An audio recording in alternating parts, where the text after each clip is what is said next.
On Thanksgiving Day, 3 Democratic members of the U.S. House of Representatives all received bomb threats from what I'm assuming are angry, Trump-loving conservatives.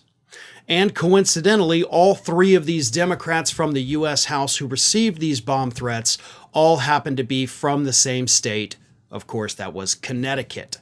The representatives are Representatives Jahana Hayes, Representative Jim Himes, and Representative John Larson. In a statement, Himes said, quote, "This morning I was notified of a bomb threat targeting my home, where I was celebrating Thanksgiving with my family. Thankfully, after a swift and thorough response from the United States Capitol Police, the Greenwich Police Department, and the Stamford Police Department, no evidence of a bomb was found." Hayes released this statement. "At 7:47 a.m., I was notified by Chief Edward Stevens of the Walcott Police Department that they received a threatening email stating a pipe bomb had been placed in the mailbox at my home." Larson issued this statement. "The police determined no bomb was present at the property and the Larson family is safe. I would like to thank the East Hartford Police Department for their swift and professional response in ensuring the safety of my family." So here's the thing. This is why I wanted to read you those statements. This wasn't their congressional offices. Okay? It wasn't their offices in D.C. It wasn't their home offices. It was their homes. Their homes that these conservatives are now targeting. Because I'm sorry, I just kind of refuse to believe that it's angry liberals out there threatening to pipe bomb their own Democratic representatives. That doesn't make a whole hell of a lot of sense, especially given all of the extra information that we have gotten from conservatives since the election. Right now, these Trump-loving, MAGA hat-wearing individuals across the country feel empowered. They feel like they did get a mandate, even though they did not, and they are using that as kind of the excuse to become more angry and more violent, at least more with threats of violence, than ever before. I talked in a segment just a few days ago about the fact that I have been inundated with death threats. I have been getting them in phone calls and emails, people threatening to dox me. My wife has gotten phone calls for me, so they've got her cell phone number. And as of yesterday, of course, my father started getting these phone calls. My father.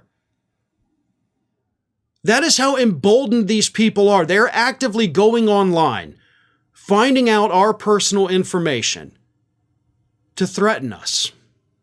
And again, not necessarily as bad as these Democratic lawmakers have gotten, but I'm no stranger to the threats coming from conservatives. I've been in this game for 20 years. I have seen them all 20 of those years. I have never seen the veracity or the frequency with which I am seeing them now since the election. I would wager that I have gotten more since November 5th than I have in all of the previous 20 years combined. It's not just a daily occurrence, it is a multiple times per day occurrence. And let me show you something else right here. This is a letter that I got from one of them. Not necessarily threatening to kill me, but this was sent to my home. To my home. It also had this little thing in it that says DEI, the ultimate grift. To all my Democrat friends, it's Adam and Eve, not Adam and Steve. All kinds of Bible quotes. It's just neo-socialist cupcakes, wokenistas, every ungodly, immoral, and perverted sexual fetish currently being practiced across this country has been aided and abetted by a truly perverted Democrat Party that slaughters innocent babies, mutilates healthy teens, and endorses wicked and filthy same-sex relationships.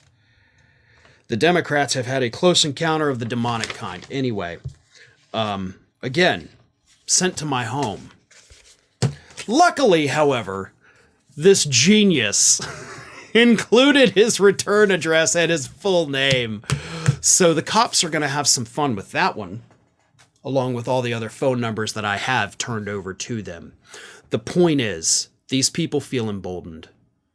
They feel emboldened to invade our personal spaces, to issue threats, to shut us down, to do whatever they have to. It doesn't matter if you're somebody small like me or if you're a Democratic lawmaker on the Hill. These threats are getting worse.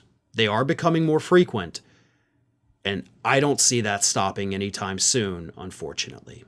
All we can do is report them to police, and we are, and let them hopefully take it from there and find these individuals.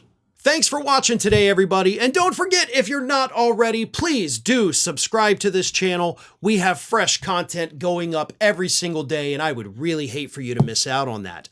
And speaking of missing out, if you're not following me across all other social media outlets, then get on it. You can follow the links in the description of this video.